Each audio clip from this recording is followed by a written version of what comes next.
So the year 2021 is already coming to an end, and with it came some really great games that I'm actually going to go over and talk to you about my favorite games that came out this year. Overall, I didn't play a lot of the games that did come out. There are some that are still in my checklist that at some point I do want to play. For example, Ratchet and Clank. I haven't played. I haven't played Psychonauts. I haven't played It Takes Two. Although I did see like a playthrough of it. I actually have not played the game itself.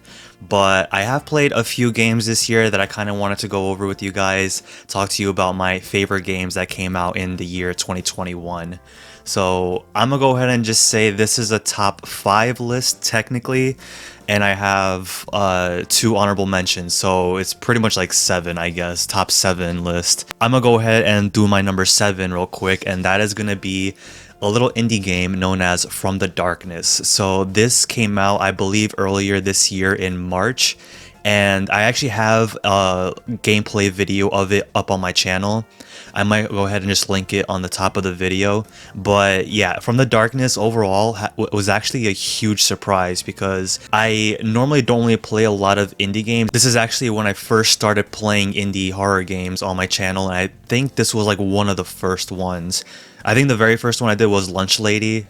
But I didn't really care too much for it. But From the Darkness actually was a really enjoyable experience. I think the pacing of the game went really well up until a certain point. I will say the game does get a bit weaker after a certain point where the whole environment gets like really like hellish and demonic. I kind of preferred the way it was like more realistic near the beginning.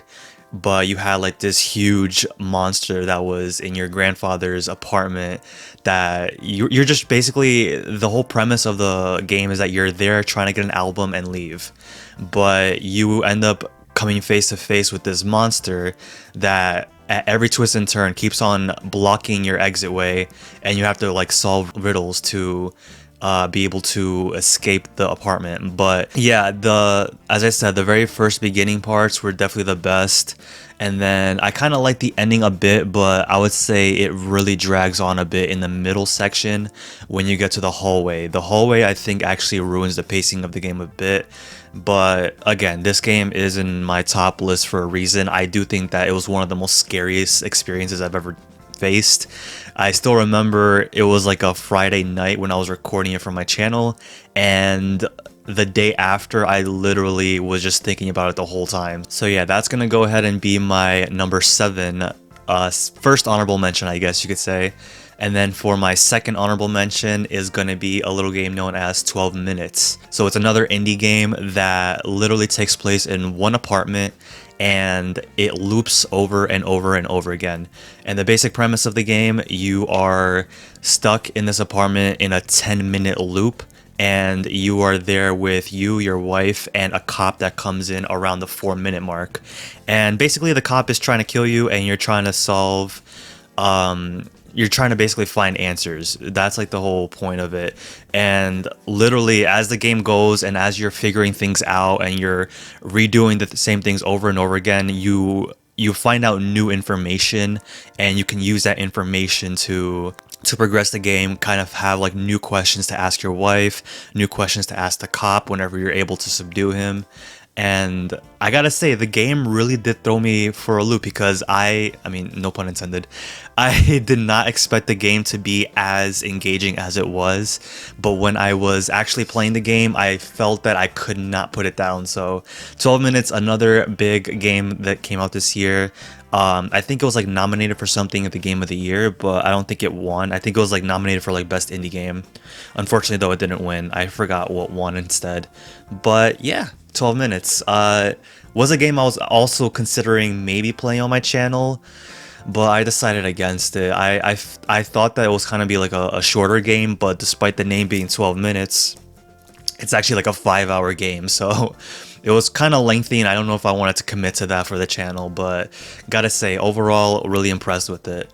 Okay, so now we're gonna go into my actual top 5s, and for these are all physical games that I have, so I'm gonna go ahead and show it to you guys.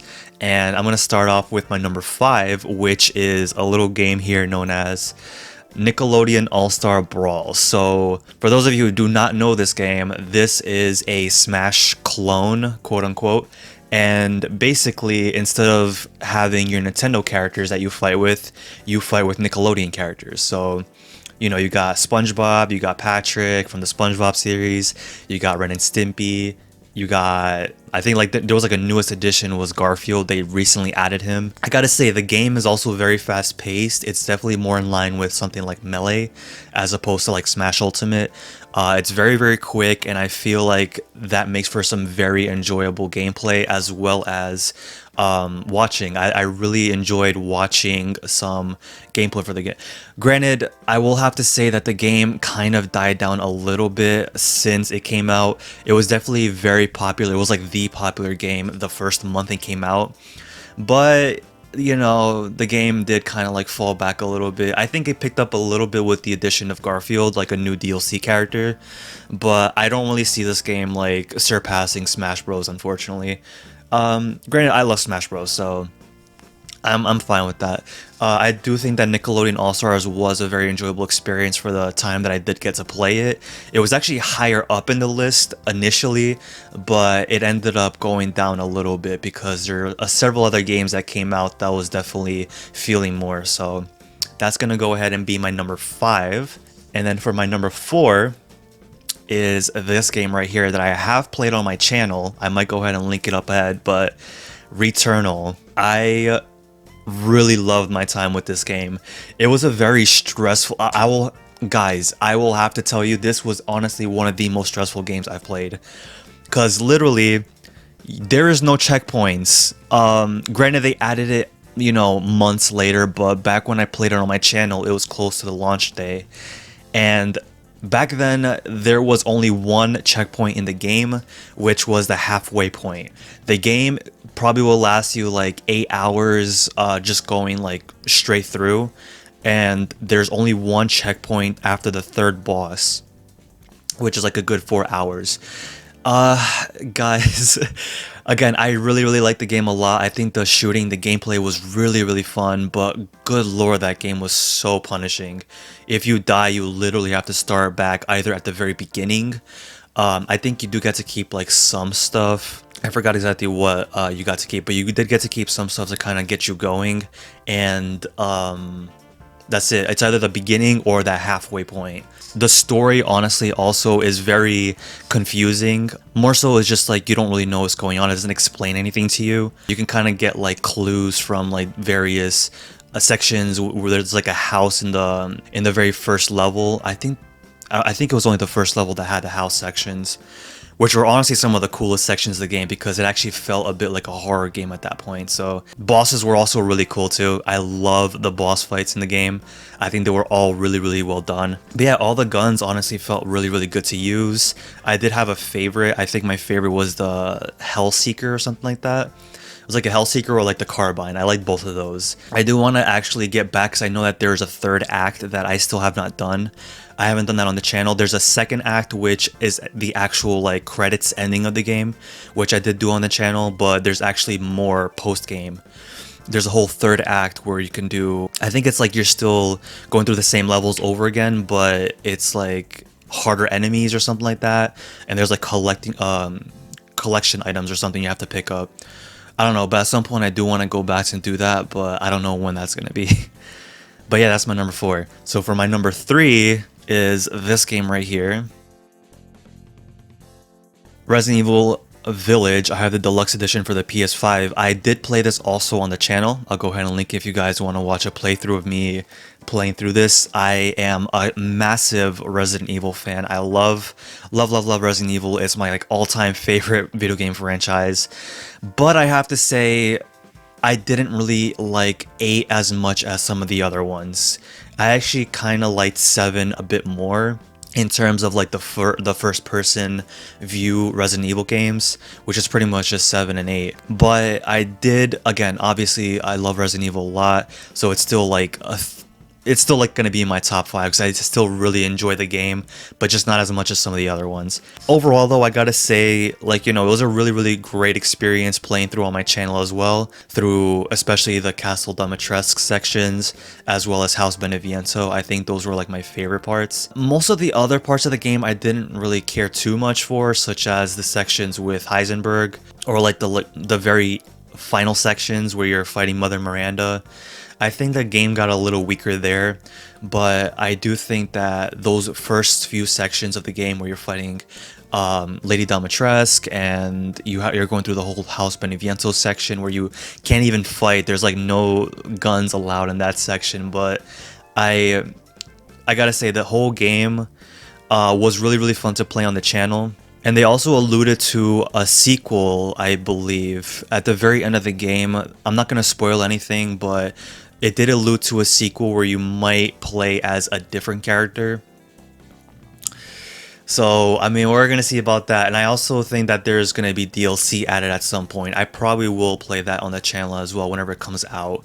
I think it's like rumors. I don't know if it's actually like confirmed or not, but I think so far it's like rumors that they're coming out with a DLC at some point, but I have no idea when. Again, Resident Evil, I love it, but it's just not up there. Like it's not Resident Evil 7 to me, you know. Still though, again, it's in my top 3, so that's got to mean something. And then for my number 2, I have over here Pokemon Brilliant Diamond. So I have a confession to you guys. Well, first of all, I really like Pokemon. I have played Gens 1 to 3. I think it was I played Blue version, I played Yellow, Gold version, Crystal, and I played Sapphire. Those were like my games back in the day, back when I was a kid. And then I did have Diamond, but something happened back when I was a kid, and I kind of fell out of Pokemon because of it. So I actually missed Pokemon's Gens 4, 5, and 6. And then I only got back into Pokemon with Gen 7 with Pokemon Moon. But recently I actually decided to pick back up Pokemon Diamond and play through it all the way through before the release of Brilliant Diamond Shining Pearl. So I played through the original DS version all the way through, I believe in like a span of like a few weeks. And then when this came out, it was kind of cool because I had just finished playing the original Diamond, so I got to kind of piece everything together, see how things improved since the original DS version. Everything was still fresh in my mind, so it was kind of cool seeing like all the locations in the game redone up, all the scenes and everything with your character and your rival at the very start. There's a few Pokemon also in the game that I really like from Gen 4, such as Drifblim, Luxray, Floatzel. Fun fact, this is the only Pokemon game where I actually have a shiny Pokemon, and it's a shiny Floatzel. So that's another reason why the game kind of is like dear to me, because I have a shiny Floatzel. And it's like no other Pokemon game have I ever gotten anything shiny before, so it was kind of cool. I still have not actually finished the game. I think I'm like fairly close to it, but at some point I will make it a thing to go ahead and just finish up the game and then move on to Gen 5, because I really want to pick back up where I left off and kind of just experience these generations that kind of passed me by when I was younger. Alright guys, and then my number 1, I am a huge fan of this series. Again, I mentioned it before, but I mostly play horror games, but another genre that I really enjoy is RPGs, especially Japanese role-playing games. So I love the Tales series, and this year they came out with Tales of Arise. And this is right now currently my favorite game of the year. I mean, granted, I say currently, but it's already the end of the year, so it's pretty much set in stone. Tales of Arise, my all-time favorite game for 2021. Not my favorite Tales game. My favorite Tales game is still Symphonia, and I like Vesperia the second. And then third place would be Arise. Before I used to have Xillia, so that one kind of put a step back. I really like the Tales series a lot, and this one honestly has such a great battle system. There are a few things about the game that kind of annoy me a little bit. It's not perfect, but there are The music is made by Moitoy Sakuraba, which has, I think, composed most of the Tales music, and he's like one of my favorite video game composers. So kind of getting to listen to his soundtrack here is amazing. I love the violin in the battle theme. The battle gameplay itself is honestly really freaking great. Before, I would have given the honors to Graces as having the best battle system in the series, but after having experienced Arise's battle system, I don't think I can say that anymore. Arise's battle system is honestly really freaking great. It's so fluid, it's so fun, it never gets old. I love the boost strikes, the mystic arts in the game, and oh my god, guys, the boss fights in this game. Tales of Arise has literally the most epic boss fights in the entire Tales series. Just playing through the first boss, I believe it was Balsef. Other games do not hold a candle to Arise's boss battles. I'm just gonna go ahead and say that. I love the game, I love the characters, the party members. Everything just feels so good with this game. Again, there is a thing that I feel like they kind of missed out on. It felt like a step back a bit, is the fact that you can't control your own party members, your own non-playable, the ones that you're not playing, party members in battle. So you can't like get your healer to heal at a specific point or resurrect.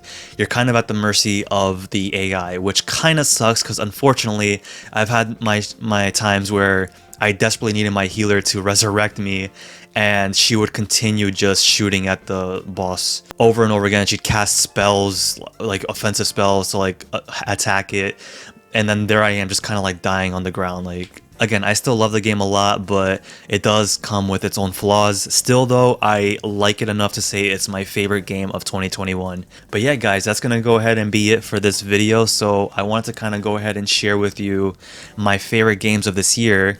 And coming up next, I'm actually going to go ahead and make a video talking about my most anticipated games of next year. So there's quite a good amount of games that I'm really excited for 2022 and beyond. I'll probably go ahead and mention just like overall games I'm interested in. And yeah, that's going to go ahead and be it for this video, guys. I hope you enjoyed. If you did, leave a like and subscribe. I'll be back with the next video. I'll see you later.